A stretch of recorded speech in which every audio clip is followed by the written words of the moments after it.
अल्हम्दुलिल्लाहि रब्बिल आलमीन वस्सलातु वस्सलामु अला रसूलिल्लाहिल करीम व अला आलिहि व अस्हाबिहि अजमईन अम्मा बाद। अन अबी हुरैरा अन्ना रसूलल्लाहि सल्लल्लाहु अलैहि वसल्लम क़ाल मतलु गनिय्यि ज़ुल्म व इज़ा उत्बिअ अहदुकुम अला मलिय्यिन फ़लयत्बह, मुत्तफ़क़ुन अलैह। हज़रत अबू हुरैरा रज़ियल्लाहु तआला अन्हु से रिवायत है कि रसूलुल्लाह सल्लल्लाहु अलैहि वसल्लम ने इरशाद फरमाया, मालदार कर्जदार का कर्जा अदा करने में टाल मटोल जुल्म है, और अगर कर्जदार कहे कि तुम अपना कर्जा फ़िलाँ खुशहाल आदमी से ले लो तो खाम खा कर्जदार के सर पर सवार ना रहना चाहिए। इसकी ये बात मान ले और जिसका उसने हवाला दिया है उससे जाकर ले ले। सामईन कराम, मुस्लिम माशरे की खूबसूरती ये है कि इसमें अफराद बाहम एक दूसरे की मदद के लिए हमा वक्त तैयार रहते हैं। कुरान और हदीस में भी मोहताज लोगों की ज़रूरत पूरी करने की तरगीब दी गई है। फरमान इलाही है, तआवनु अलल बिर्रि वत्तक़वा, अच्छे कामों में एक दूसरे की मदद करो। रसूलुल्लाह सल्लल्लाहु अलैहि वसल्लम ने भी इरशाद फरमाया कि जिस शख्स ने किसी मुसलमान की कोई भी दुनियावी परेशानी दूर की, अल्लाह ताला क़यामत के दिन उसकी परेशानियों को दूर फरमाएगा। अगर कोई शख्स किसी ख़ास ज़रूरत की वजह से कर्ज़ मांगता है को कर्ज़ देकर उसकी मदद करना बाइस अजर व सवाब है, जैसा कि कुरान और हदीस की रोशनी में उलमाए कराम ने तहरीर फरमाया है कि ज़रूरत के वक्त कर्ज़ मांगना जायज़ है, और अगर कोई शख्स कर्ज़ का तालिब हो तो उसको कर्ज़ देना सवाब का बाइस है, क्योंकि इस्लाम ने कर्ज़ देकर किसी की मदद करने में दुनिया और आखिरत के बेहतरीन बदले की तरगीब दी है।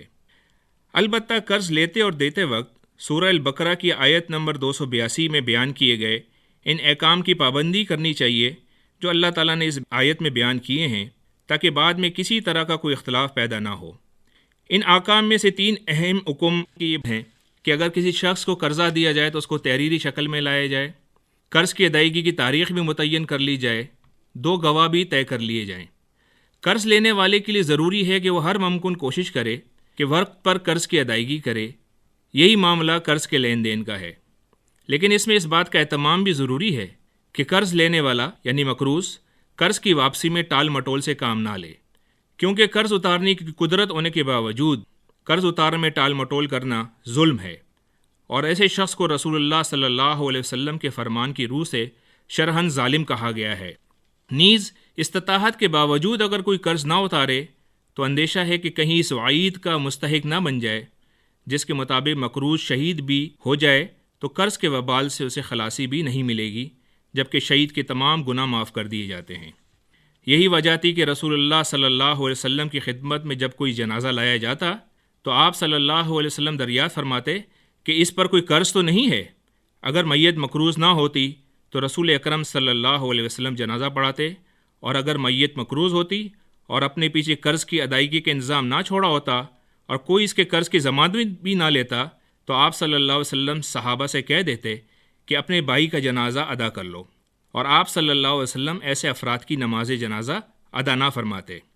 बाद में जब आज़र सल्लल्लाहु अलैहि वसल्लम को अल्लाह ताला ने फतुआत अता फरमाई तो फिर आप सल्लल्लाहु अलैहि वसल्लम जनाजे के मौके पर यह सवाल फरमाते, अगर मैयत मकरूज़ होती और उसने अदायगी के इंतज़ाम ना छोड़ा होता तो आप ख़ुद उसके कर्ज़ की अदायगी का इंतज़ाम फरमाते और नमाज जनाजा अदा फरमाते। इस हदीस मुबारक में कर्ज़ ख्वाह और कर्ज़दार के लिए अहम हिदायत हैं।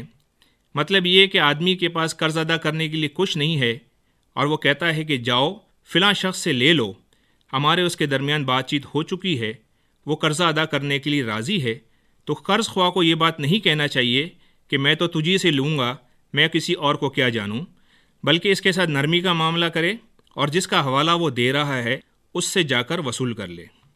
लेकिन जो हज़रात कर्ज़ की अदायगी पर कुदरत रखने के बावजूद कर्ज़ की अदायगी में कोताही करते हैं, उनके लिए नबी करीम सल्लल्लाहु अलैहि वसल्लम के इरशादात में सख्त वहीदें वारिद हुई हैं।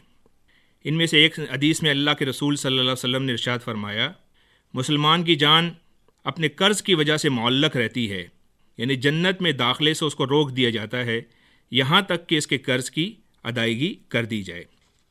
नबी करीम सल्लल्लाहु अलैहि वसल्लम ने इरशाद फरमाया, जिस शख्स का इंतकाल हुआ ऐसे वक्त में कि वो मकरूज़ है तो उसकी नेकियों से कर्ज़ की अदायगी की जाएगी, लेकिन अगर कोई शख्स इसके इंतकाल के बाद इसके कर्ज़ की अदायगी कर दे तो फिर कोई मुआवज़ा नहीं होगा।